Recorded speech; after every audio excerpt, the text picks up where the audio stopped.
Hey guys, welcome back to my channel. In today's video, I'm going to show you how to watch live games on FloSports using an iPhone. First, open the App Store on your phone, search for FloSport and download the app. Once the app is installed, open the FloSport app. Now log into your account using the email and password you used to subscribe.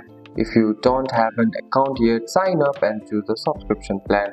After login, you will see a home screen. Here, FloSports shows upcoming and live event. To find a live game, tap on live. You can also tap on sport category like wrestling, racing, basketball, or hockey to find live event for the sport. When you find the game you want to watch, tap on it. The live stream will start automatically. Make sure you have a strong internet connection for the best viewing experience. You can rotate your phone sideways to watch in full screen mode. You can also adjust the volume or you use AirPlay to watch on a bigger screen if available. And that's it. That's all for today's video guys. If you found this video useful, drop a like and subscribe for more videos. Thanks for watching. See you in the next one.